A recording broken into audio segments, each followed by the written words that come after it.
When you do public hearings for things like this, normally, does a lot of people show up? No.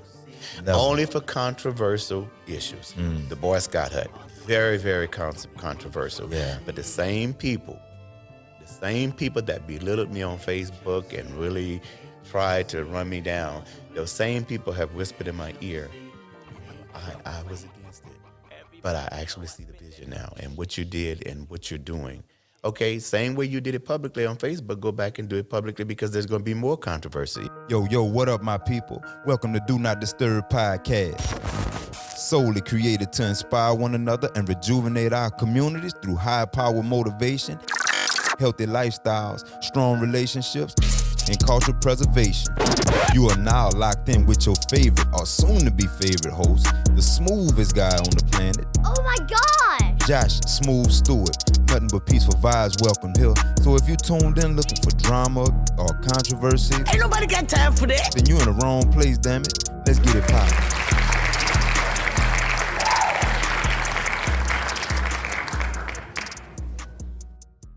Appreciate you coming through today. I got Mayor Rodney Grogan. How you doing today, brother? I'm doing great. Good.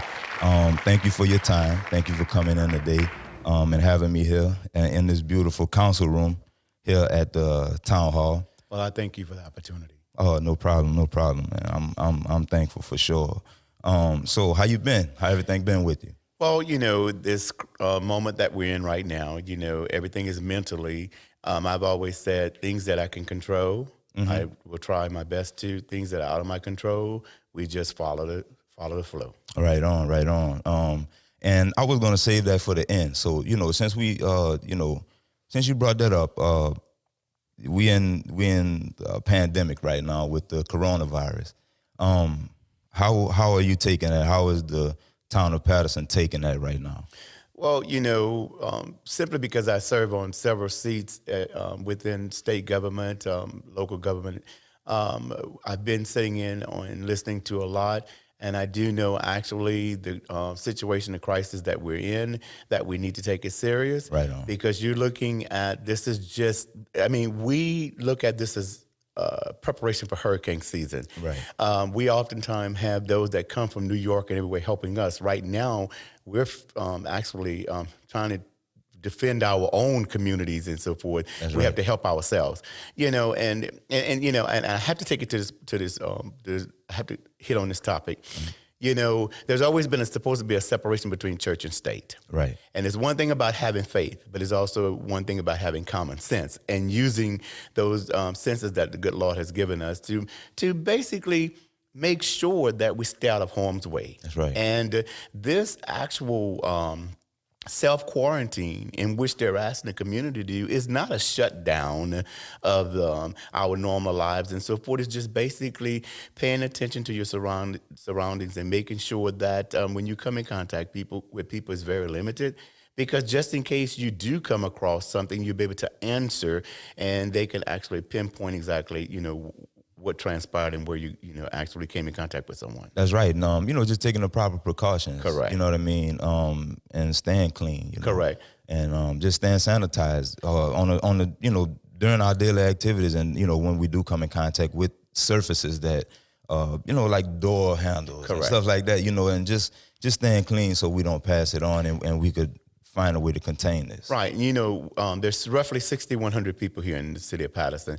You know, and if you look at if just 1%, if 1% comes down with the symptoms and so forth, then that basically puts all of the whole community into a lockdown state. Right. But you know, one thing about it, there's no vaccination. Right. So therefore, even once you find out that you may be positive, and I can tell you this, from sitting behind closed doors, there have been many that have been presumed positive, but there's no confirmation from state testing simply because of the backlog. I mean, and we all know you live in a city. Yeah. We're out in this rural city. The tests for New Orleans and all those big larger areas take precedent over our area, although our lives, one life makes a difference. That's right. You know, so we just ask everybody just basically just confine yourselves. And, you know, when you think about it, we need to get back to being a family unit. That's right. That's right. And I think this is. I said it the other day on Facebook Live. The world basically stopped right now. Correct. Things are still going on. You know, businesses are still opening, but it's limited, and things are just shutting down earlier, and that's giving us more time to. The kids are out of school. Correct. So that's giving us more time to get in touch with our kids. You know. Shut the video games off. You know, let's do some family things. Let's get more in touch with you know, these family outings and, you know, just spending that time with each other. So whomever you serve, you know, some people don't like to hear God. Whomever you serve, he or it has a way of getting our attention. Absolutely. And so therefore, when you talk about this global economic shutdown, I've never been one that actually looked at things the way I'm looking at it just from this past week.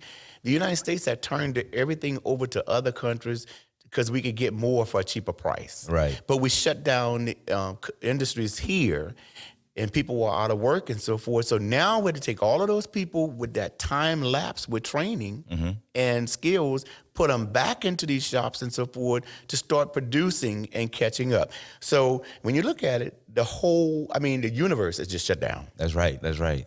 That's true. You know, the whole universe. You know, China shut down. All of these the big players, God has taken control and has said, hey, you're getting out of hand. Let me tap you. Yeah, I absolutely agree with that, man. And as you know, tragic as it may be with people, you getting infected and people losing their lives, it does have some good in it. But the thing about it, that, you know, what you take even with AIDS and HIV, we got a very curious community out there that want to know, well, who has tested positive, why? Right. Because I could actually tell you, in this area, when you think about it and you're talking behind closed doors, there was an epidemic in this area probably in October, November. Numerous people going to the hospitals, and they were taking flu. They were going with flu-like symptoms and taking different tests. But if you don't have that specific test that can test the COVID-19, they're going to ship you out there saying flu-like symptoms. So if you go back to October and November, it was already here. Right. And what really caused a major problem for the United States was Mardi Gras. Yep. And that's where a lot of the cases are at right now. Correct. In New Orleans. And the ports with people going on cruises and so forth. So when you look at what Louisiana Department of Hospitals are actually releasing, all of that information is basically showing in the port areas. Yep, you absolutely. know? But it is what it is. So once again, if there's no cure, 12 to 18 months before they can get an approved vaccination, which will be for cohort 20. Right. Because you got to understand, coronavirus is nothing new. You had to get 1, 2, 3, 4, 5, 6, 7, 8, 9, 10, 11, 12, 13, 14, 15, 16, 17, 18 coronaviruses to get to 19, correct? Right. All right. Man, it's crucial. I mean, and as I said, I sit behind closed doors and I'm hearing a lot. But the thing about it is, if people would just pay attention to what I'm telling them on Facebook. Now, you know my background. You know, I come out of the church boy. Yes, sir. Okay? But, you know, and my pastor, I mean, he was raised in my house with my parents and so forth. And so when you always hear there's a separation between church and state, well, I've had to actually tell my pastor said, well, you know, I'll be preaching in New Orleans on this Sunday. I said, see, you're the problem. You're going into an infected area to come back into an area that's basically isolating itself. And, you know, so sometimes you just got to keep it real. Right, absolutely. Because people are listening to you, but they're not hearing what you're saying. That's right. That's so true. Yeah, that's true. So, and it just stay calm. You just have to stay calm. And you know that these times won't last. You know what I mean? This virus, you know, eventually be contained. Correct. We'll have the vaccines, and we'll get through it, just like anything else. Correct. You know, God got us. Right, but and it's just that when we were sitting about 2, 3, 4 weeks ago, we were looking at, man, look at China, not knowing look at United States.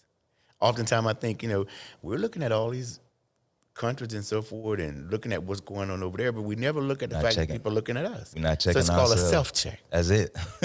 we gotta check ourselves, man. We gotta bring ourselves back down and know that we are a powerful entity. You know what I mean? The United States, and we don't have to reach. We don't have to reach for all these things. Correct. You know, we could believe and trust in ourselves. Correct. You know.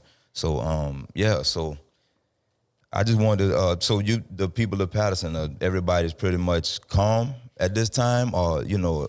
Well, once again, you have that little sneaky group. But honestly, Josh, I could tell you the people have taken heed in Patterson. They've taken heed in the St. Mary Parish. Right. Now I do have the power to actually say, Patterson, we're going to go into basically a shutdown of the whole city just to go to work, blah, blah, blah. But I won't do that.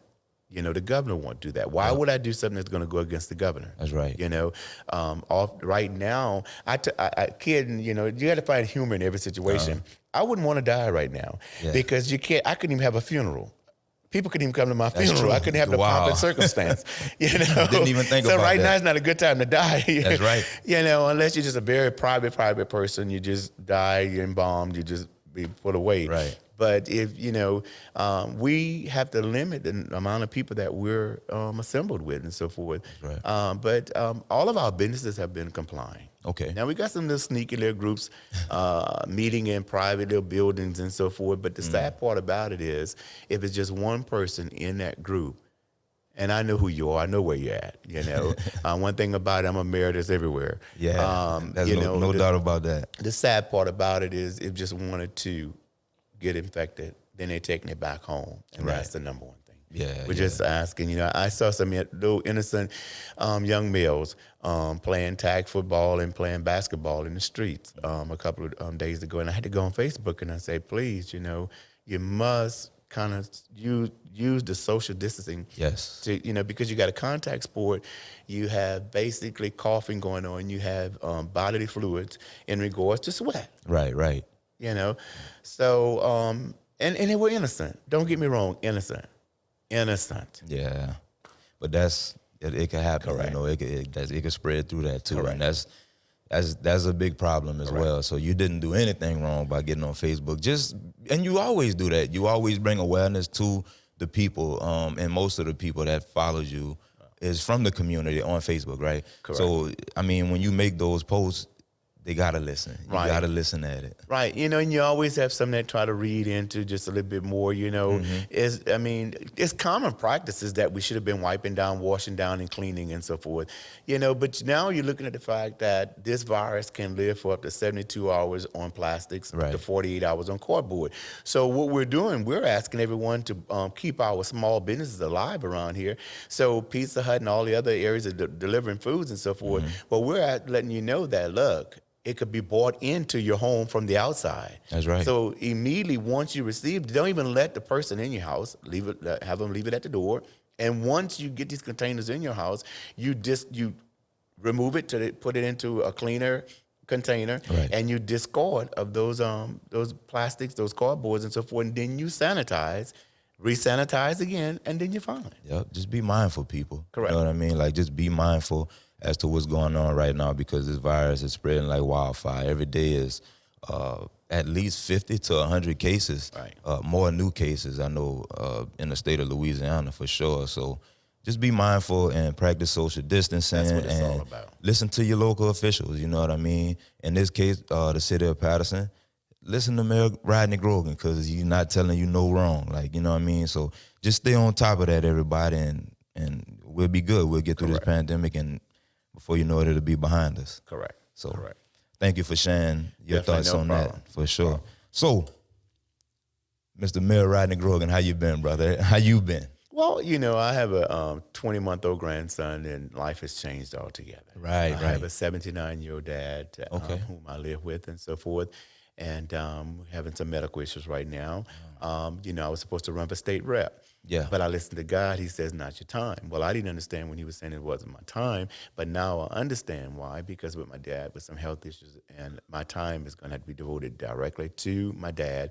Also, my 20-month-old grandson, because his mom will be graduating in December, then going up to law school. Nice. That's beautiful. And after being in office for 9 years, I feel that I've sacrificed myself way beyond for the city of Patterson, and I will continue to do it. But I think we have acquired enough in regards to networking, and information, whereas we can take what we've learned and continue to use it, and also continue to move the city forward. But it won't require me doing a lot of traveling. And so. Right on, right on. So you pretty much you just want to step back a little bit, Correct. and kind of focus on Rodney Grogan, Correct.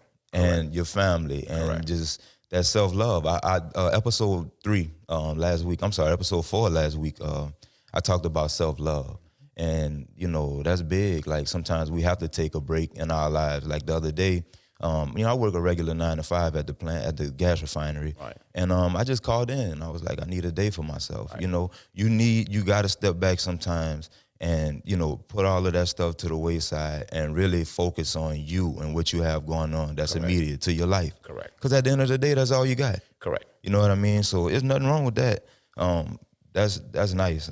Well, if you don't look out for you, and God bless me, and I'm going to say this because I feel somebody out there need to hear this. Mm-hmm. I'm an only child from my mom, but Right. I have 3-4 brothers on behalf of my dad. Raised in a house as an only child. But the thing about it, my dad was there. Right. You heard what I just said. My dad was there. Yes, sir. But I didn't feel the love and the other things. I envy your little son when I look at the pictures that y'all take and so forth. But I envy, but I commend you. Yes, sir. Because what you did was you picked up on the things that you longed for. Yes, sir. And you're making sure that your son doesn't fall short. But God gave me, my mom has been dead for 17 years. Yes. And it was all my mom and I together. Mm-hmm. But God gave me a second chance. So 17 years, I've gotten an opportunity to love upon my dad. And all the time when I hear people say, well, I didn't have a dad in the home, sometimes it doesn't make a difference if you got one in there or not. That's right. You heard what I just said? Yes, sir. Sometimes it doesn't make a difference if you got one in there or not. But God has given me a second chance, and I'm going to, trust me, whatever it takes for that 79-year-old to continue to be with me, I'm going to do what I have to do. And you're doing an amazing job, brother. Well, I appreciate it. And, some changes have been made in my life, and not to make this about me, because, of course, this is about you, but I have my son full time now. Correct. And I got him around December, and I had to make a lot of changes to my life, too. I had to step back and push some people away and, Right. Stop doing certain things, which Right. I wasn't out there really doing anything bad. You know what I mean? But it's just some things that bringing him in that I had to readjust. Correct. So, I definitely understand where you're at with that. And But you have to take everything that happens. A lot of people take it and as an old gospel hymn that they say, we'll understand it better and better by and by. Right. You may not understand it at that moment, but everything that happens for a reason. That's right. That's true. That is very true. And there's nothing new under the sun. And when we're given those reasons, we got to take full advantage of whatever it is and just go out there and get it done. Correct. So, but I want to say this too, Mayor Rodney Grogan. I'm very proud of you. I'm very proud of everything you've ever done in the community. I mean, before mayor, you was doing big things in the community. But when you became mayor, you started implementing a lot of changes and a lot of things that people seen that no one was actually stepping out and saying anything about or doing anything about. Well, I hear that a lot. You're sitting here in the council room, and on the wall you see 13 mayors. Yes, now, sir. we've been in existence since 1907. Mm-hmm. I'm the 14th mayor, Okay. okay? Now, you told me you would ask me a question, how did I get into politics? I never got into politics. I just wanted to continue on being a public servant. Okay. I started out in the church singing, and then from singing for graduation, singing for church services every Sunday morning, singing for graduations, sing for funerals and so forth, I became a well-rounded person. Right. And basically noticed the needs and also noticed how I actually wanted to live in my future. Yes, sir. You understand what I'm saying? Mm-hmm. And at 54 years old, I was 45 years old when I became mayor. Mm-hmm. Okay. And at 54 years old, it's, excuse me. Oh, you good. It's been, everything was a preparation. Mm-hmm. My mom controlled my life. I didn't understand why. When I graduated from LSU, I said bye-bye. When they were getting ready to leave from graduation, Mom said, no, you're coming back home. And I didn't understand it. And I always said my mom was controlling my life, but I appreciate her because basically if I controlled my own life, I would have probably failed. But, I had a praying mom. using God to guide her and so forth. So when I came back into this community, you were very young Yes, and sir. so forth. And whereas we would throw dances every Saturday and so Yes. forth for Oh, you, but though they had those so-called Christian people out there were saying, that's not the right thing to do. But the thing about it is, we're living in a small community, but there's a real world out there. Yes. So the thing about it, I felt that it was best for me to introduce you to society before you got out into the real society and were destroyed. And I'm gonna cut you off right there for a second and say, that changed our lives. Like that gave us something great in our childhood, and it also, when we got older, make us respect things a lot on a different level. You know what I mean? Because we had those experiences when we was younger. It wasn't nothing out of hand going on in those dances. You guys did a great job as far as chaperoning it and keeping the BS out. Right. And I loved it. I mean, all of my friends, we still talk about it to this day. I'm 36 years old. Right. And those dances started, I think, when I was like maybe 10 or 11. And we've been in existence for 22 years. So, Yep. So, I mean, it was awesome. The Crew of Amani. Right. That's a great thing you're doing too. Well, and once again, you're looking at a young black man that comes from Patterson High School. I was and I hate to say it, but you take pride in and let people know that things can happen. I was the first black drum major for Madison. Now, some people say, well, yes, there was a Bradford Clayton before you that was a drum major. He was assistant drum major. Right. I was the first black drum major for Patterson and so forth. Then go off to LSU, marching LSU's band and so forth. And there were always people watching me. There was always young and old watching me. Okay, so I go off to Baton Rouge, and my first Sugar Bowl experience out in New Orleans, LSU was in the Sugar Bowl against Nebraska. Nice. And normally, the black religion on New Year's Eve, you're in church. And when the clock strikes 12, you're down on your knees praying. Well, I'm out in Jackson Square, and I see nothing but horses and people, just things going chaotic. Right. And I'm like, what's going on? So what happened was it was a culture shock. Culture shock. Now, once again, I could have gotten lost in the shuffle. I was at LSU with 33,000 people at that time. Yep. Okay?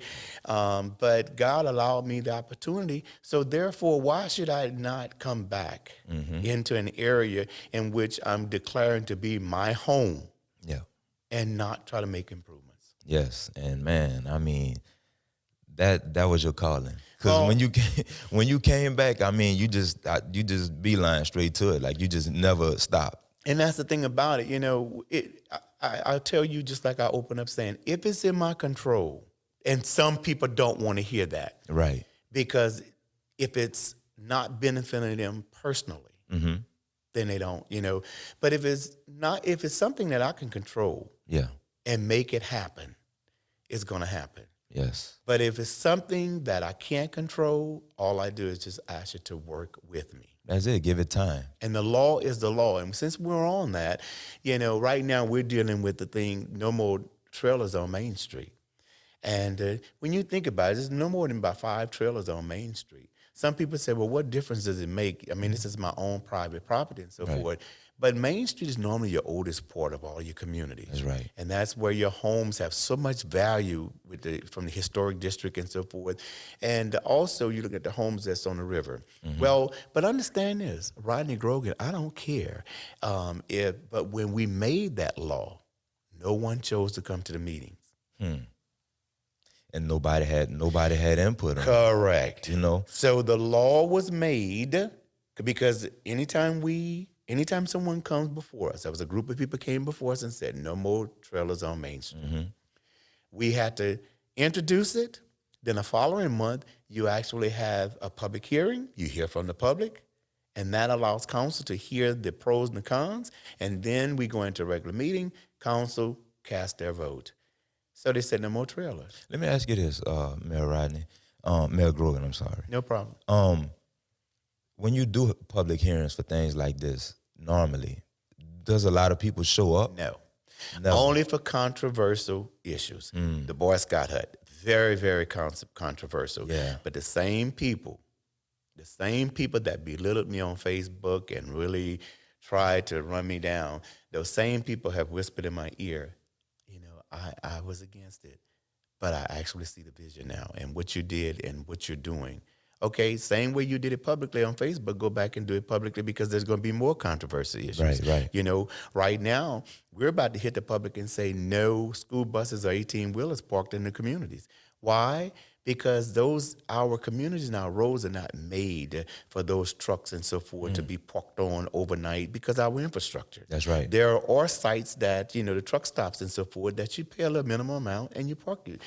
So it's only controversial issues that you pack City Hall. Right now, Moray Park is open to the public. But let me say, or let someone say, no blacks are allowed in Moray Park. It's free to the public right now. Yep. Okay? But put a law out there saying no blacks are allowed in Moray Park. Boom, boom, boom. Oh, Here it's they crazy. come. Oh, it's going to be crazy.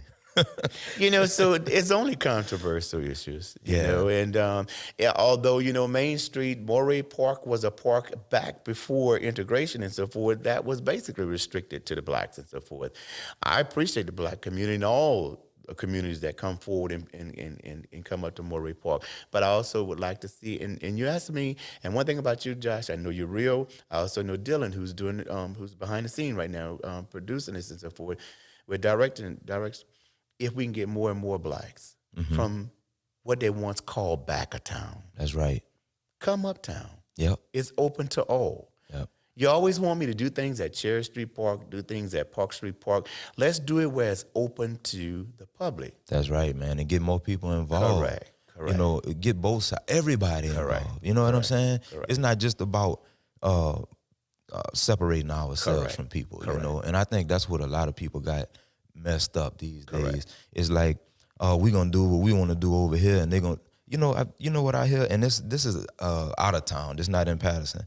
But like in Franklin, they have the black rec and the white rec. Correct. That's ridiculous to me. Reginald Weir is our city accountant, and he's from Bogalusa. Josh, okay, you're a biracial child. You're from a biracial family and so forth. All right, even at Patterson High School. I mean, to be honest, Josh, I graduated from Patterson High School in '83. I never experienced racism. I'm going to be honest. I didn't. It wasn't until I got into the workforce. Yes, Understand what I just said? Yes. Because here in the community, it just wasn't, we knew where to go, where not to go, and we just brushed it off. Yep. But we didn't consider it to be racism, okay? But Reginald's from Bogalusa that have a black and white senior prom. What? Man, it's 2020 and they still doing that? Okay. So those things that we take for granted and we laugh and chuckle about, it's just right around the corner. Damn. I mean, so once again, Patterson, we're blessed. We are. We're blessed. I'm not going to cut no corners. I was up in the school system. I saw the little blacks and whites running together, boyfriend, girlfriends, and so forth. Parents really didn't care until some other parents kind of poured a little salt onto it. Right. Yep. We're an open-minded community. You're right, though. It's not really, like, racism really isn't heavy like that here. You know what I'm saying? But like you said, it's a little different when you get to the workforce. Right. Even when you look at the fact, we didn't have social media. Okay? We didn't have all the outside influences, as our kids. Now our kids can Google and look at anything. My little 20-month-old grandson now knows how to get on YouTube and pull up the cartoons and so forth. Yep. But what if he pull up something that's dealing with bigotry? Yeah, true. And he constantly hears this and listens to it. A lot of people laughed at the little character, Chucky. Okay? But these little kids pick up on those norms. That's right. Those are things from the outside. We're all born with love in our hearts and so forth, but it's what we learn, it's the learned behaviors. Yep, it's what we capture along the way. Correct. You know what I mean? And like you said, that's true. If he could be on there, and you know how they always have like suggested videos, and it kind of turns my stomach too. Say he's looking up Baby Shark. They like the Baby Shark, right? He's looking that up, and there's suggested videos on the side, and they might have something about racism or, terrorism or something like that. And like you said, if he clicked that, and he might not know what he's looking at 20 months, but if he constantly hears this, he's going to grow into that. Correct. So we definitely have to put a handle on things like that. It's to learn behaviors and actually to tell our children and so forth, look, we don't live like that. Yeah. You know, we don't live like that. And I find, as I know one little kid in the community, I think he came out his mama just cursing. And I would see the family members just laughing. I said, y'all going to pay for that in the long run. Yes. And trust me. Yes. I seen some really sad things too, man, growing up. And it was, you know, friends that I was around. And, you know, they had younger kids before I had mine. And I would see them, you know, like really do some terrible things with their kids. And then now, you know, fast forward to 15, 16 years later, I'm looking at these kids, they're in and out of jail. Right. You know what I mean? They can't get their lives together because they were never given a fair chance from the beginning. Correct. You know, and that breaks my heart, man. That's why I protect my son so much as I can. Now, I put him out there in the world and I let him get worldly experiences. Correct. I make sure, you know, I get a handle on the things that he's exposed to fully. Correct. You know what I mean? So I never forget one thing my mom, some people would always tell my mom, Elaine, you just let him go. You just let him go. She'd say eventually he'll come back in. Yep. Yep. That's true. That's true. We you know, we gotta do the wrong things in order to know what the Correct. right things are. When you crawl a baby, there's not too many just going to get up and just walk.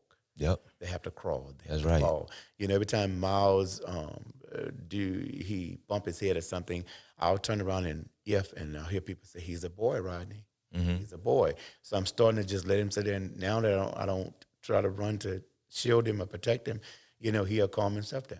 Yep. Yeah, he'll realize it. Right. He'll definitely realize it. Right. So did you picture yourself being a mayor at any time in your childhood? No. Okay.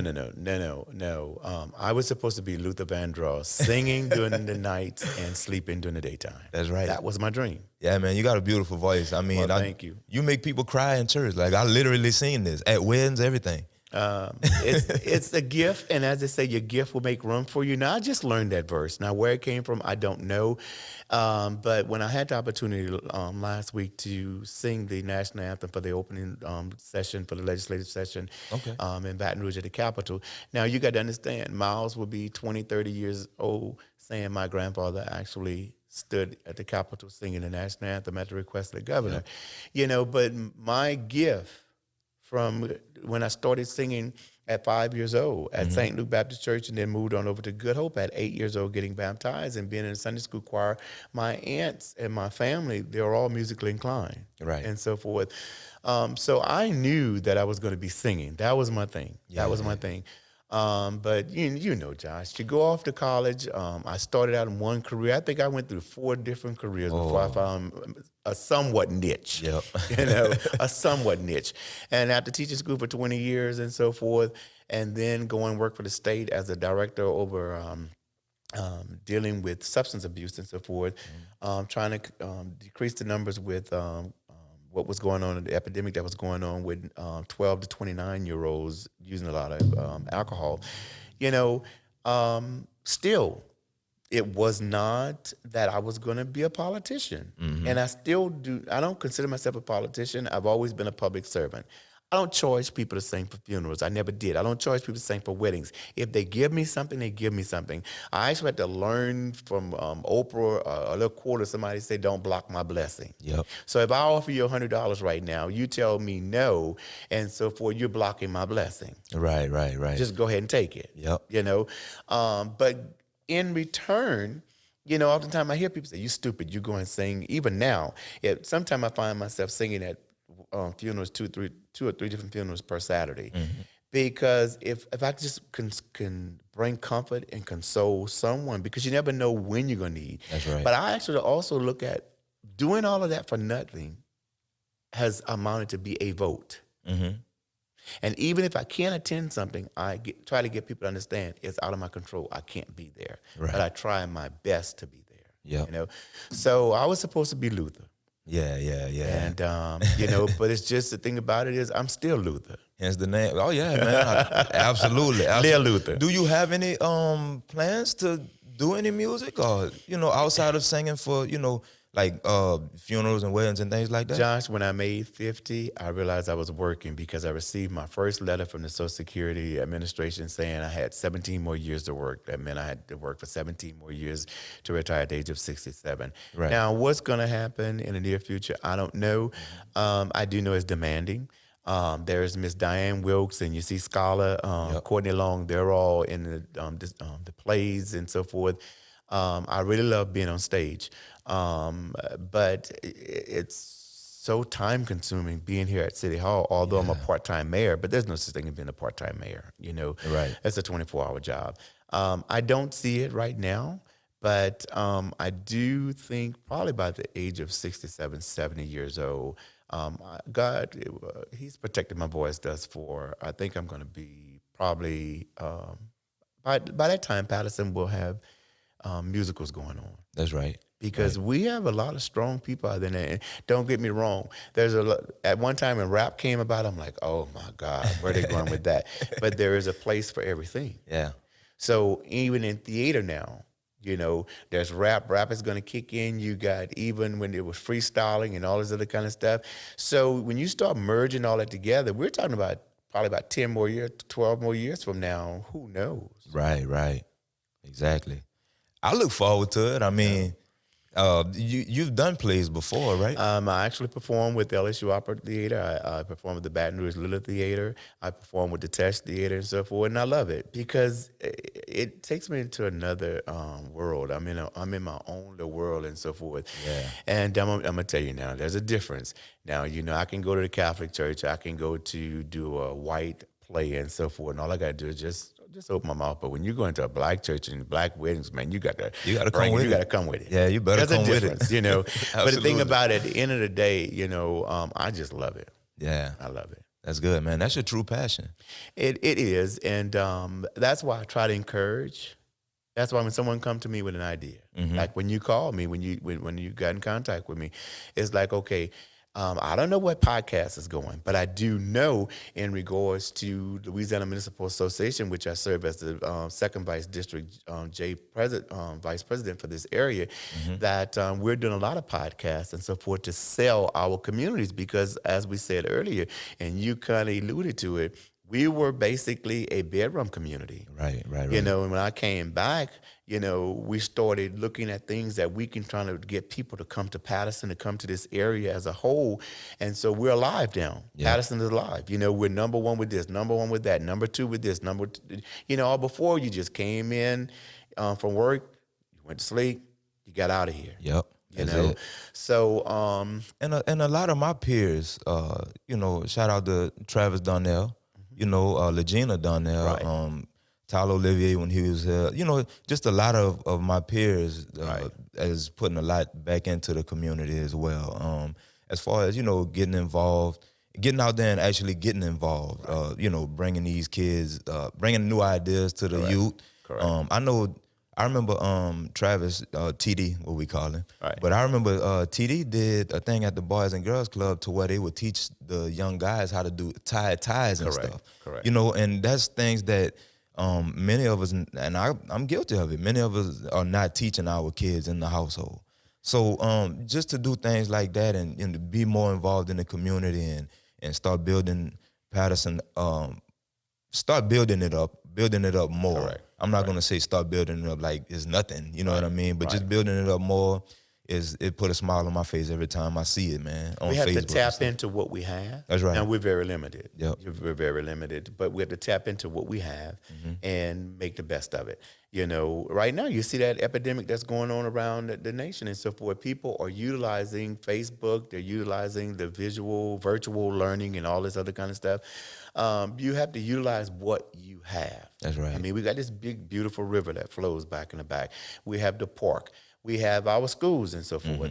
You know, there are things that government can control. There are things that we can't control. Yep. But if you came to me right now and said, you know what, Mayor, I want to do something at public out at Moray Park or one of the parks simply because I think this is needed in the community. We were getting ready to do our movies in the park. Yeah. And then, you know, and then all this comes comes up. But we're very small, but we still can do a lot. That's right, man. You just tap into your resources, you know? That's it. I know for sure, and I was gonna ask you this earlier, but we getting into it. You know what I'm saying? When people stop you in the street, I know you probably get instantly consulted every day, right? About something. Well, my thing is this, and my office staff would tell you. I think about how I want DeRasia to be treated, how I want Miles to be treated when I'm out of this office. And even with DeRasia, I don't think she'll ever come back to this area. I pray she will, but, we talk, and even if she doesn't come back to this area. But the thing about it, wherever she's at, I want when she approaches someone for them to give her the facts. Right. Because I know, and this is not shunning or throwing shade on any past administration, but when someone comes in and you tell them, like right now, I don't understand, but I'm going to abide by what's going on. The mere fact of we will not be disconnecting anyone for the next 60 days. Now, granted, we're a public entity, not a private entity. So in order for me to pay your peer pimp, who actually work for our department, Shout out to Pimp. we have to pay him. So if we don't get our monies in and so forth, our bills, our bonds, everything continues. But I wanted to say, well, the reason I said that is because right now people are still working. So why shouldn't they be paying their bills? That's right. Now, if there's not one case that's been found positive in St. Mary Parish, so therefore I can't even declare an executive order here. The parish president can't declare an executive order, although the president has and the governor. But because we have no findings, no positive case here, our people can't even get into this stuff dealing with being exempt from the mortgage payments and so forth. See, so therefore, if we have no positives, then therefore that means business as usual. Right. So people are actually stopping you and They're asking stopping me, asking me about, paying their bill. And then all I tell them, I say, Cox and Clico, they're private entities. Right. And one day they're going to make that full demand and they're going to cut you off. Pay us what you can. Yep. Pay us what you can, because we have to pay for the security, the police department and so forth. Right. Our payroll for the police department runs us $60,000 every 2 weeks. Some heavy dollars, right? So and that's so what I just gave you, I gave you facts. Facts, straight facts. I gave you facts. You're not a yes man, never was. So therefore, when I give you the facts, so you can also educate those that may throw something out there that's incorrect and say, no. No. So once I educate you, it's just not telling you no and you walk out that door. I still haven't given you the answer. Right. Haven't given you the answer. That's right. So if I give you the fact, you can take it and you can pass it on. And I always had out there that if I educate my public, it's a less of a stressor on me. Now, there's some that's not going to want, they don't want to hear the truth. They used to do it in the past. That's why we're paying to clean up the past now. That's right.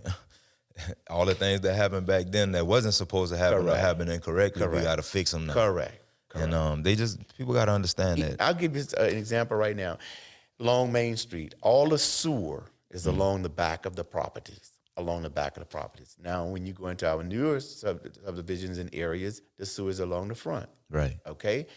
Those that are along the back, that means that we have to go in the back of the property to get to somebody else's property. Well, according to the law, you're not supposed to go on a private property. Yep. That's true. It's crazy, man. Crazy. The political world is something. But when you're a public servant and you basically make your decisions based upon your heart and what's in black and white, it keeps you safe. Yep. Keep doing what you're doing. I'm telling you, you're really shining a light on this situation. I appreciate it. I know there's a season for everyone, and I don't know how long my season is going to be and so forth. But I do know that even my dad always said, Rodney, you were voted in as the first black mayor for Patterson. First black mayor. I was the youngest mayor. Okay. Yep. But the thing about it, he said, even if they vote you out the next day, you made history. Yep. And you got something to be very proud of. But in the legacy The legacy is what I want, not just my family, but you all to realize all things are possible. Yep. It's not to me, I hold this with myself. It's not about being known, it's about, being remembered. Correct. Correct. Your picture will be up there among, what's that, 14? That's 13. And so mine is you'll in be the the hallway. 14th. Oh, it's in the hallway. Mine okay. is when you walk through the door. Yes. Gotcha. Well, you're going to forever be remembered. And the things that you're doing, you're making a hell of an impression on the community and everybody involved. You know what I mean? So, and that would be likewise for you, because let me tell you like this. I did a lot of traveling. And as I would travel, people would say, "Oh, Patterson, Louisiana, that's where the Hilliard boys are from." Yep. And I would look at them and say, "Yes, but did you know that we have this? Did you know that we have that?" So I'm gonna say likewise. You're behind the scene right now. We have a little young man that I know I would love to one day the public to see him in California behind the cameras and so forth. Little Dylan. Yep. Shout out to Dylan. He did something on Facebook years ago, and he showed Patterson. He caught Patterson through his lens. And that's there. Yep. Nothing happened then, but someone down the road may come back and see that and say, "Where's that person that did this?" Right now, what you're doing, okay? I've always asked Howard with KBZE, "Man, why don't you come in and kind to get our young people involved into this?" Right. And just put just put that twist on it. You know what I'm saying? Like, Right. But because it's going to that's how we're evolving. Right. Now you're too young. Dylan is too young. The Jetsons. That was a space family that, and I mean, we're talking about the 70s and everything. George Jetson and all of them, they're out in space. They pull up to. I remember. Okay, so they pull up to this restaurant. We're almost there. Yep, that's true. We're almost there. Yep. I watch Back to the Future sometimes. Okay. Like Back to the Future 2. And they talked about, I think it was 2018 that we would have flying cars, but if you look at that movie, besides that, if you look at that movie, everything that happened on that movie is what we have now. Right. That's crazy. I'm self-lacing shoes and at FaceTime. You know what I'm saying? Like he was at home with a video conference call and the screen drop, and it was pretty much FaceTime. So that's what we have now. And so what we have to do is educate, because I have 3 cell phones. All right, I know how to FaceTime on my iPhone. My Galaxy and so forth, I don't know what to do and so forth. But I'm not computer or technology lit. And what happens is every time I kind of try to pick it up, I get disgusted. Because the closest I ever came to it was Pac-Man and stuff like that. Yeah. Now, y'all had Atari and all this other kind of stuff. I've been going visit some people lately this past week, and the kids up in there just are talking and screaming. I'm like, what the hell is going on? And they're playing with their peers across town. Yep. I find that amazing. I know, man. I remember, and shout out to, my childhood friend, Tyler, T.O. We talked about it one time when we was younger. We was like, man, wouldn't it be cool because our moms used to always be like, oh, you can't, you stayed over there for a week, come home, you know? And we'd be like, man, wouldn't it be cool if I could just play you from my room and you at your room? And now that's what they're doing. Right. And the thing about it is my dad's 79 years old. When I tell you, he's just a diehard old schooler. And, oftentimes he'll say, well, we walk to school. These children, they don't walk to school anymore. They don't do this. They don't do the other. And I'm like, well, if we were still living in the past, I wouldn't even be where I'm at right now. Right. He wouldn't be where he's at. Shout out to my dad, 79, ninth grade education, but was a top welder at Brown and Ruth. But he knew college wasn't for him, but he found another avenue. Right. Because he knew he had to support his family and so forth. So to each and everyone, Patterson was known for the shrimping industry. We were known for sugarcane and so forth. We still have a few sugarcane fields around and so forth, but look at the shrimping industry. We had about 7 to 9 shrimp docks along on the bank and so forth. They're gone. Yeah. But the boats are still out there. Yep. But there should be something else we could do with those boats. That's true. That's true. Because they're in our waterways. we used to go fishing off them like back in the day, and we used to get in trouble for it once we got caught. But it was innocent, just wanted somewhere to go. Y'all were innocent kids. Yeah. Kids today, we got our new water plant that's over there. It's enclosed and so forth. Now, one thing people don't understand about our water systems and so forth, you have to be highly trained and so forth, because all the lives here in Patterson are at stake in the hands of those 3 people that are over there. Right. And, you never know when you got a mind of a person that would take something and destroy the whole. Mm-hmm. And that's the world we live in right now. There's some miserable people out there. Yeah, right on. That can take a positive and turn it into a negative. Moray Park. We have the Feltman Foundation donated a $70,000 wharf out there. All right. But innocently, the children are jumping off when they see signs that say there is no diving, no swimming, and so forth. They're innocent. But the reason we're saying that is simply because there are alligators and so forth out there. Yeah. Yes, and we used to back at the the Rizzo Bridge. The Rizzo Bridge. Yeah. Back in the back of town, in the back. You're too young for that. We used to jump off that bridge, man. You're too young for that. Not knowing that was 25 feet deep. Yep. But the thing, and that's one thing that I'm trying to get in this area. I think all of our kids our parents need to return to getting our kids into swimming lessons, into swimming schools and so forth, because we're introducing them more and more to water. And most of us taught ourselves how to swim and so forth. But if we're telling the kids to stay away from the docks and to stay away from the water, we're not preparing them. That's true. So put them in the swimming lessons. And if they, they're going to do it. Correct. It's inevitable. They're going to do it. And one thing to do is tell them don't do it. Yep. So. That's it. So since you've been in office, a lot of things has changed around here as far as we got a new school, a new junior high. Was that a big part of what you did, or?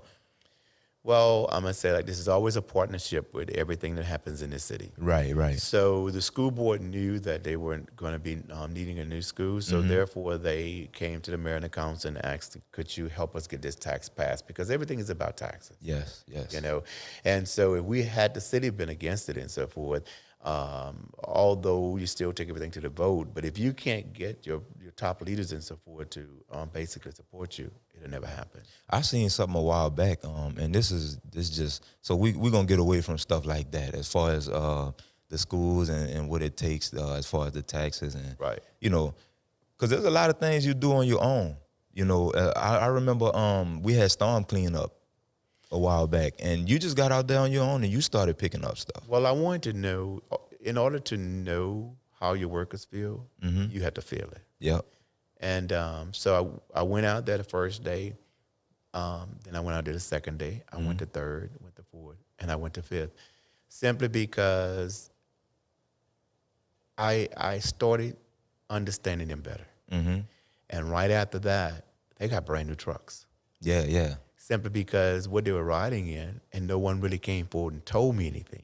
It was going to supervisors, but it wasn't getting to me. Right.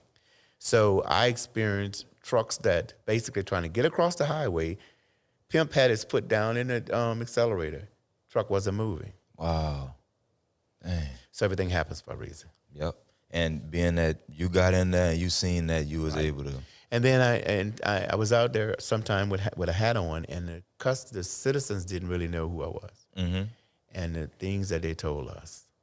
And once I took my hat off, oh, that's you, Mayor? Well, once you revealed to me your true identity.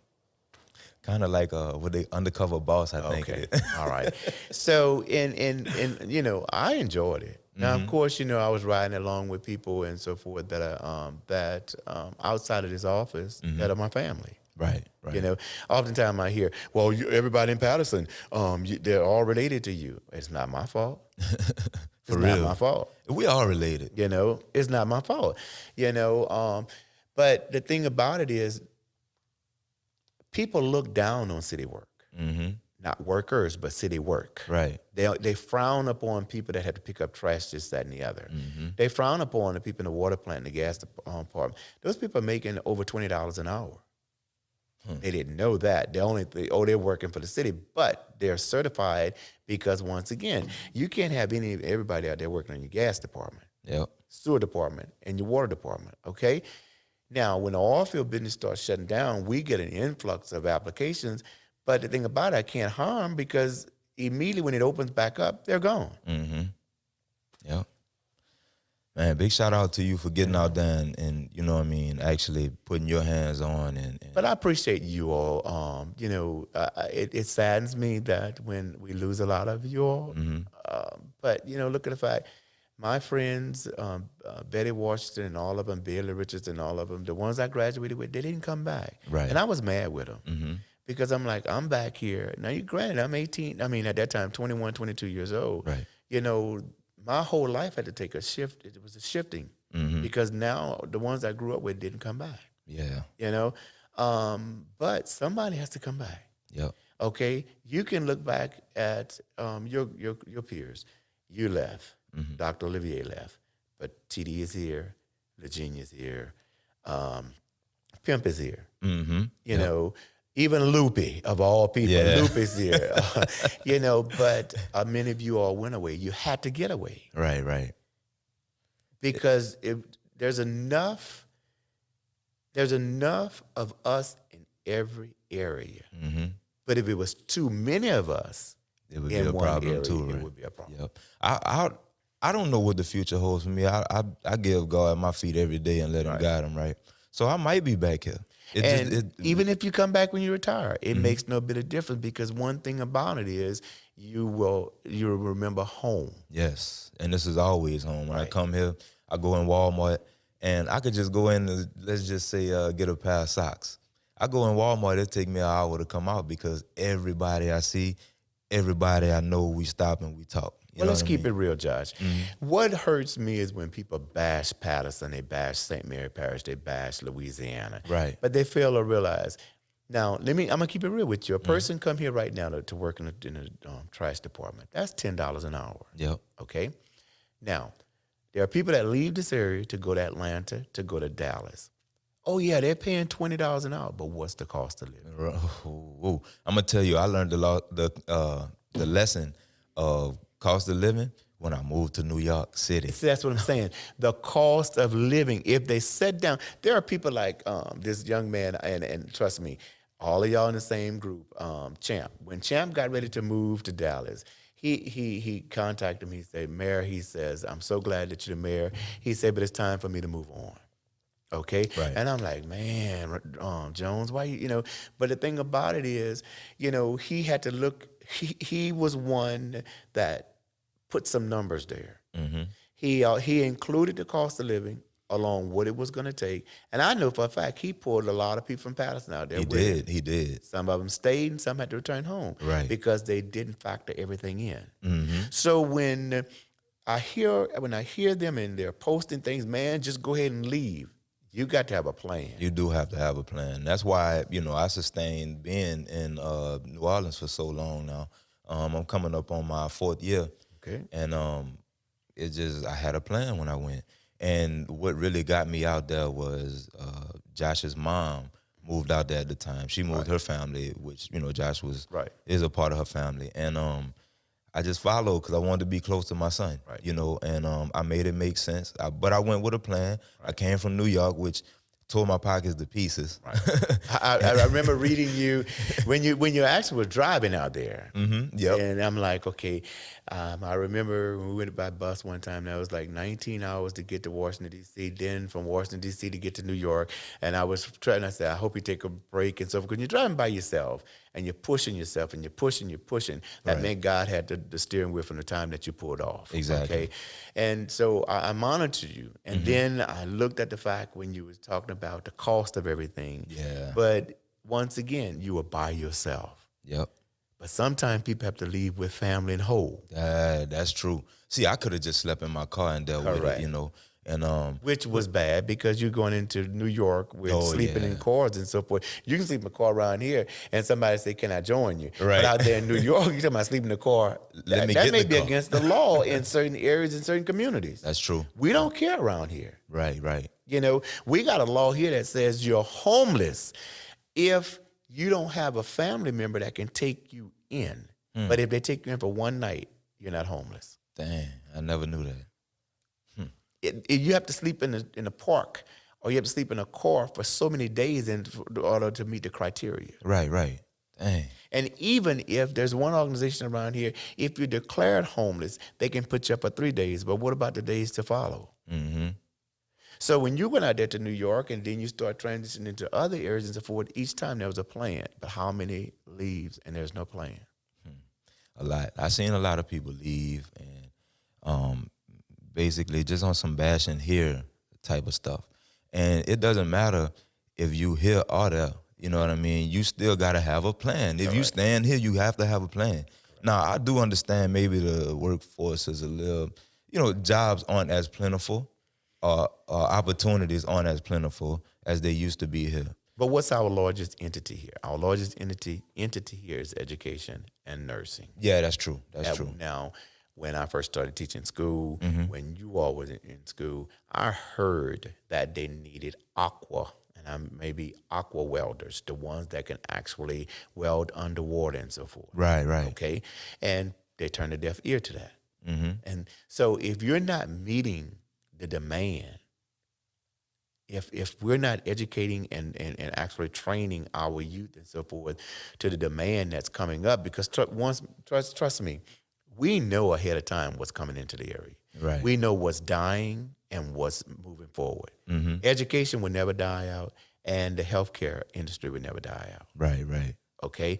Like we were known for, and when you look at that for aviation, Cyprus, for shrimping, and for sugarcane. Mm-hmm. What do we have left out of that?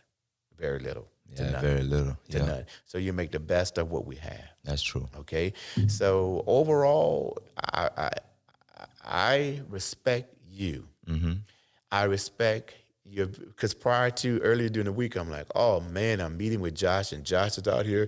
He's giving his take on this situation that we got going on. And then I step back, I say, but at the end of the day, that is Josh, and I'm respecting Josh. Yes, sir. But I also have to let Josh know from the public standpoint and so forth, because Rodney Grogan right now can go in his house and isolate and so forth, and that's a done deal. Right. But when I have the whole that I have to consider, and then we start talking about it, I'm like, okay, one thing about it, at the end of the day, you respect a public leader and the advice that we're giving out there. But when it all boiled down, your way of getting it across, my way of getting it across is the same way. Sanitize, keep it clean, something you should have been doing. That's right, man. And you just keep it clean and be responsible. Correct. For you and yours. You know what I mean? And then if that's the case, then everybody around you safe. Now, I do respect the social distancing and things like that. But I'm going to be real with you, Mel. Like, I'm an outside runner and stuff like that. Like, I'm going outside. But the thing about it is, and the government, no one told you couldn't do that. Right. But the other day we were in a meeting, the 5 mayors, the parish president, along with local law officials, and they were shutting down Anytime Fitness, and they're shutting down the gyms and so forth. And I'm in there, I'm like, oh man, my mayor pro tem, he's all about that, blah blah blah. But the thing about it, the parish president said, but we're not going to shut down the Syracuse gym and West St. Mary's gym. So I said, okay, you're going to get an influx of weightlifters and so forth into that area that hadn't been going. But are you going to make sure it's sanitized afterwards? That's true. Yep. Because if not, if you have an influx of all of these people that are into weightlifting and all this other kind of stuff because of the other areas being shut down, they go into those confined areas, and your workers are not practicing and sanitizing not just on a once a day. Because here at City Hall now, we have them wiping down 3 times a day. Right. Morning, noon, and we get ready to leave. Okay? So therefore, if they're not going to sanitize afterwards, what are we doing? We're adding to the problem. Yep. So once again, like I said, I was sitting there, I'm like, oh man, Josh is coming in here and Josh is going at this thing. Man, look how Josh is going. But then I had to realize you had it, but you have your following. Yeah. But your following understands you. Yep. All of our languages and the way that we do and say things may be just a little different. But the point is getting across. And it takes a man 54 years old, it takes you 36 to understand now what you didn't understand. I thought about it the other day. I said, man, I never forget I was in Washington, D.C., and Josh went at me about an incident that had taken place in an unincorporated area. Yes, sir. But at the end of the day, once you were educated toward it and so forth, and you understood there's certain things that I can do and certain things that I can't do, and things that we do as a whole, and things that are territorial and this, that, and the other, I said, I bet today, after everything he's been through, he understands now.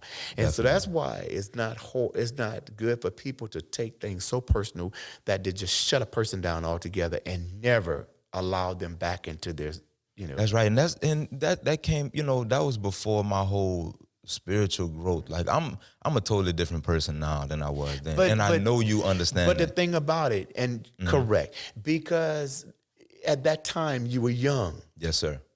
Yeah. Over time you will understand. Now granted, if I was one of those evil old leaders and so forth, say, oh man, I ain't got time for him, man. He bashed me and so forth.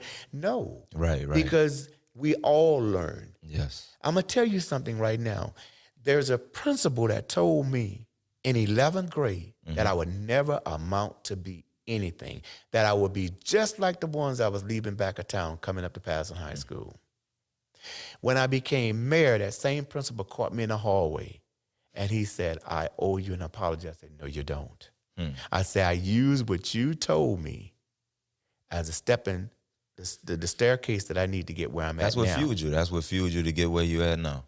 Exactly. And I thought about it too. I think about it all the time. Anytime me and you interact, I'm like, man, I really did disrespect him that one time. No. But the thing about it is, I could prepare the table for you. But if you don't eat from it, eventually, if you get hungry enough, you're going to eat from it. And once you eat from it, it's going to fill you up with the nourishment that you need. It's going to provide you with the knowledge that you need. Right. So it took you to travel and to understand.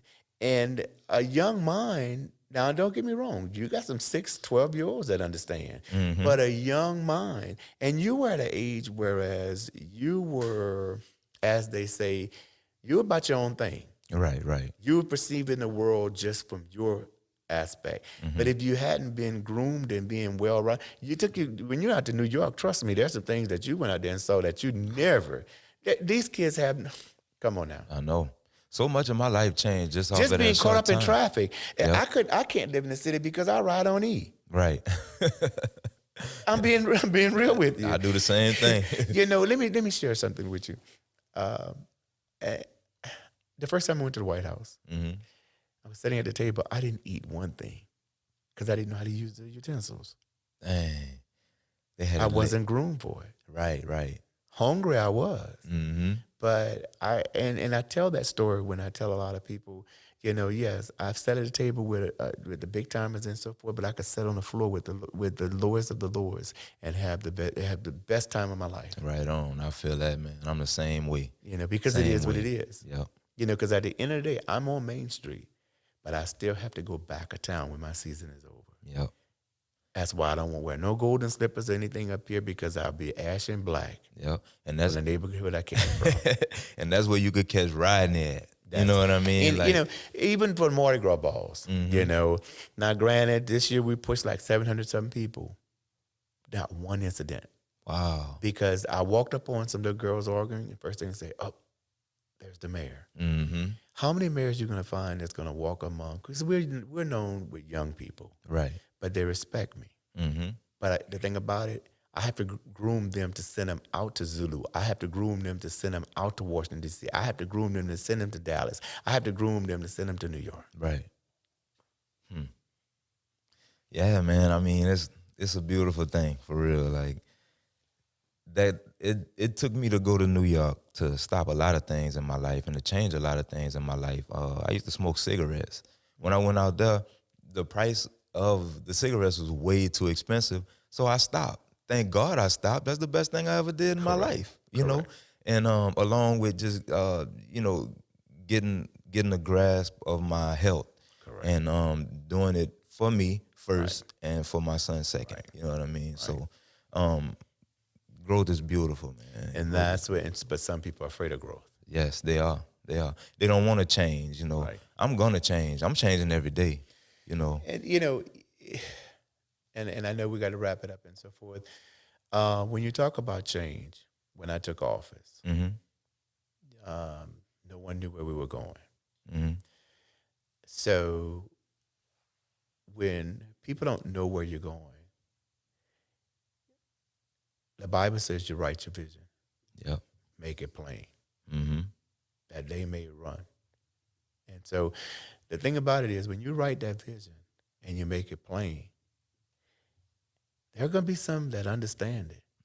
There's going to be others that don't. But once that vision start to evolve, they're going to get involved. Yep. But, you know, and if you got a plan, like you have a plan right now, and I walk into the equipment that you got and so forth, and I mean, you got your questions and so forth. It lets me know you're an organized person. Yes, sir. And you mean business. Now, my understanding is maybe episode 5. Yes, sir. Okay. So who knows when we get to episode 50, episode 100, but you have a plan, a way to meet the masses. And I wanna bring in people. You know, that's the whole thing with Do Not Disturb. That's the name of the podcast.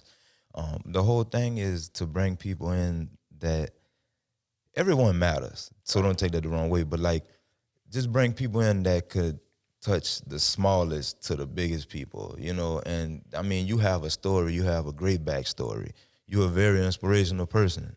Let me tell you something. When you go in my office right now, my floors are purple and gold. That was something because of something, a mold crisis we had here. And the question was, when we had to take up your carpet, we're going to have to redo your floors. And so what do you want? I thought it was going to be white floors with little specks of purple every now and then. I look up, it's purple and go. Kids come into the office. The kids wanted the first thing to go home and tell their parents, I want my room to look like the mayor's house. This is not my house. You know, oftentimes people come into my office and they say, oh, you're an LSU fan.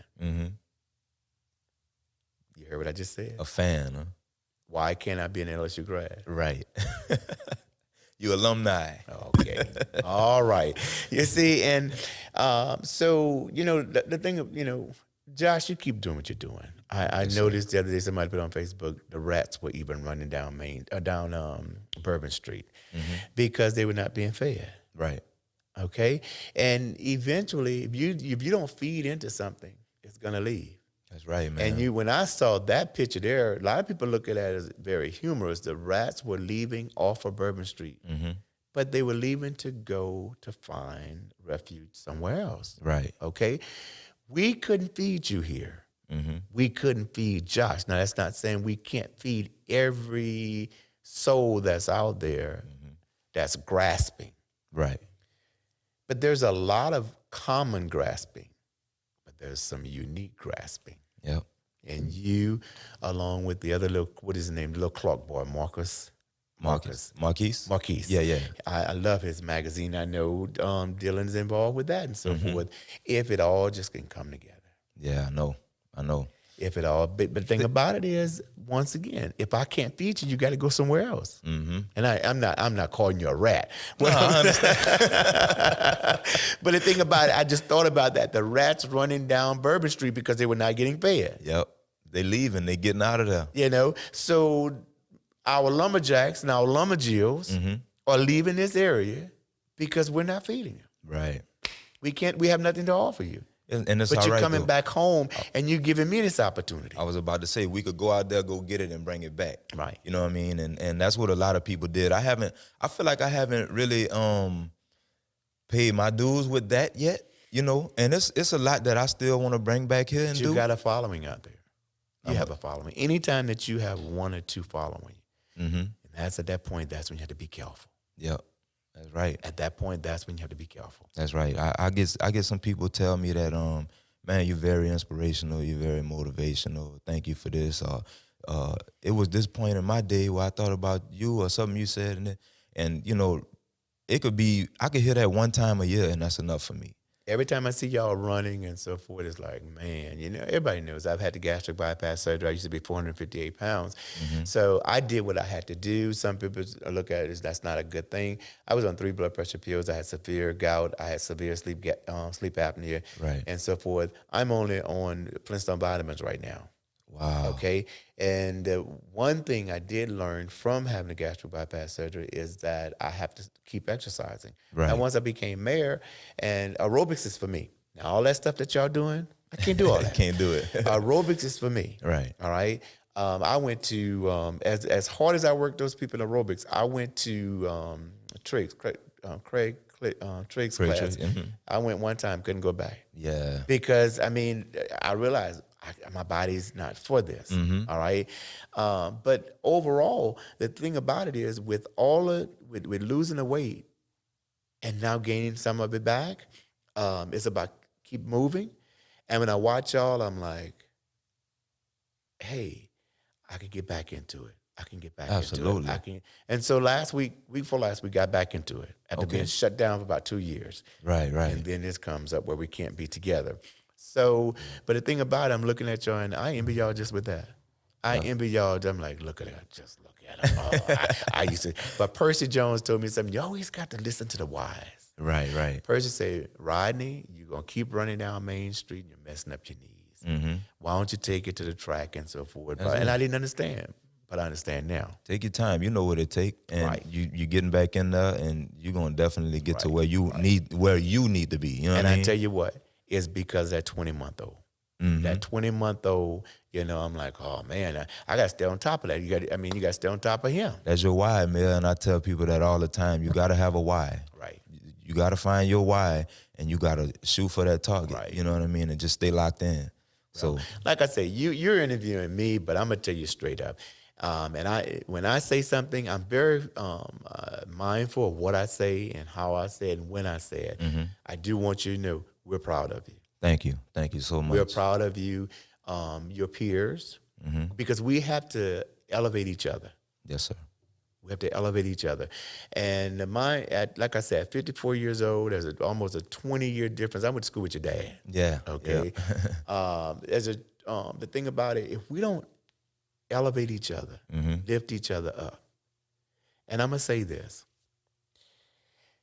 You know what, Josh, and I know what era you come from, and I know what group you move with. Yes, sir. You know what hurts me the most is that we are our own worst enemies. That's right. Why do we expect our white counterparts or our Asians or our Mexican counterparts to elevate us when we envy each other? It starts at home. It starts at home. And we are terrible for that. And I could tell you in this political world, it's dangerous. And Reginald Weary, who's the president of NAACP, oftentimes when things happen here, I tell him, I say, Reginald, write that down in your book. And when you get to your meetings, you tell your people why. The why is us. We are our own worst enemies. Yes. I agree with that. So I elevate you. We got to put the egos to the side, you know what I'm Correct. saying, and start building each other up. Right. And like I said, if y'all at one point, if y'all, first of all, what you're doing is you're mastering your skill. yes, sir. And then when y'all all can put it together, you can be a Tyler Perry, you could be this, that, and the other. It's a way of meeting them. You reach the masses any kind of way you can. Absolutely. I agree At with one that. time, people would be hanging on the corners with their Bibles, praying and this, that, and the other. Yep. But they were getting their point across. While the church, and I tell my pastor, come from behind these four walls. If they won't come in here, you go out there. Go out there. That's right. Go out there and meet them. So what you're doing right now, you're meeting the need of the souls and so forth through your mode of. Yes, sir. I love it. I mean, it's a new endeavor for me, and I'm getting better every time. Every editing session or whatever, you know what I mean? I'm just getting that closer to getting it to where I really want it to be. Right. And you see, your followers may not understand this small town, 6,100 citizens and so forth. I know you got your following out there in New Orleans and so forth. Right. You know, but the thing about it is there's a commonality. There's a commonality there. And right now, when we open up, I told you, people are saying, well, there's no positives in Patterson, in St. Mary Parish. Yes, we have some people here. Oh yeah, absolutely. But because the larger cities right now, we always have to take the back burner. You've always had to fight harder. Yep. Being from the country. Correct. You know, that's what they tell me all the time. Well, you're a country boy. But I tell you one thing, and this is kind of off subject, but on subject. Like when I talk to women from out of town or whatever, or getting to know a woman, right? They're always like, so where you from? Like after really getting to know me, and I'll tell them, oh, I'm from Patterson. You know, I'm from the country. And she always like, I knew it was something different about you. Right. You know, and we just, and not to, you know, take a crap on anybody else from the city, any other guys or whatever, but we just have a different respect factor. You know what I mean? You know, you just said something, whereas country folks are considered to be gullible people. Mm-hmm. City people are very deceptive and manipulative, simply because it's called survival. Yep. Now that's not all city people. Right. But the majority. You got to adjust to your surroundings. Correct. You know, just like if they were to come here, you know, you can't be as manipulative out here that you know, in the city. So you got to come down here and slow down a little bit. I had an eye opener. My mom had to we were doing home dialysis, peritoneal dialysis, and we go out to New Orleans every so often. And you see the kids on Canal Street making that exchange, getting from one bus going on another bus to get to their school. Yep. Josh, there's no way. I'd have been a high school dropout. There's me no too. way, because you look at all the distractors on Canal Street. They could go to the movies, they could go, but you got to be a dedicated person. So there's so many distractors out there in the city. That's right. We haven't made out here. Mm-hmm. You just get on one bus, go to school. Correct. You go walk to school. If you miss that bus. Yeah, you You didn't go back home. So overall, you know, from the city of Patterson, and also from one of your peers, one of your colleagues, the Mayor Pro Tem Travis Darnell, TD, who actually happened to be a family member of mine. You know, it's just so a lot of people say, well, man, he's a Hartman. We're both descendants from the Hartman, so you know our ancestors are quite pleased. Yeah. But on behalf of the city of Patterson, we thank you so very much. Thank you for giving me your time. But one thing before we wrap up, Okay. what does the future hold for you? What's you know, what you have in store? DeRasia graduates from college in December. She goes off to law school. She graduates from law school. I'll move in with DeRasia, and basically just I want a book. I want the memoirs. But I'm going to tell you what I want to be told, the hurt that I've experienced. Right. Everybody see the smiling face, but the hurt, I'm in my 9th year. Okay. Your 8th year is completion, 7th, 8th year is a completion, new beginning. I'm in my new beginning. It took that long for this community to believe in Rodney. Right. I can't wait to read it. And so I want to tell the story from the eyes of a landscaper, which was my grandfather, Rodney Grogan, who cut all the grass on Main Street. Yep. Who would have thought that his grandson would actually be leading? My maternal grandfather was considered to be the town drunk in the records. In 1919, I'm reading back in the old fine records, and I see Bernie Williams. I'm like, why does that ring a bell? And my great-grandfather, my mom's dad was the town's drunk. Wow. And look at you now. So I do want to tell the story of how I made it over. Right. I can't wait to hear it. I can't wait to see it, read it, whatever I got to do. And that's what I plan on doing, and singing. Yeah. All right. That's what I'm talking about. Get back out there. I don't think I'll be dead before 90. I really don't. I don't. I think I'll see 90, and I think I'll be in my right mind. Yeah. I can see that too. And I'll hang out with y'all, Yeah. I've always told them, even if by being an only child, even if I have to go into the nursing home, just come get me on Fridays on the weekend, take me to the clubs. We'll all be old men then, shucks. Correct, But, well, when you think about it, if I'm 20 years older than you all, you're about to be in your 70s, but you're only as old as you think you are. That's true. That's right. When just a month ago for the Mardi Gras ball. I didn't throw down that much this year Mm-hmm. because it was just so packed in there. But I love getting out there, just letting the young people know, look, hey, you don't have nothing on me. For real, hey, you swing out with some of the best of them, man. Ain't nothing, you ain't got nothing on me. Now, when they start with all that other stuff, I'd be like, wait, no, I'm going to step back from that. Absolutely, absolutely. Well, brother, thank you for your time. Thank you for everything you do for the community, your family, being that example for people that need the example. You know what I mean? Josh, I'm just going to ask you, just stay safe. Yes, sir. Stay safe, because as you travel about and so forth, with this little temporary setback, even as being in a city, it's dangerous. Yes, yes. But always know that this is your home. Yes, sir. I thank you for that. I truly appreciate it. I appreciate your hospitality. Every time I see you, you greet me. It's good. We good. Much love, Mel. And I appreciate you coming in today. Well, thank you, and you keep that little young man straight and so forth. Yes, sir. He may come back home and be the next mayor. Yeah, he might. Never know. Never know. Thank you, sir. I appreciate you. You're welcome. Yes, God sir. bless. God bless.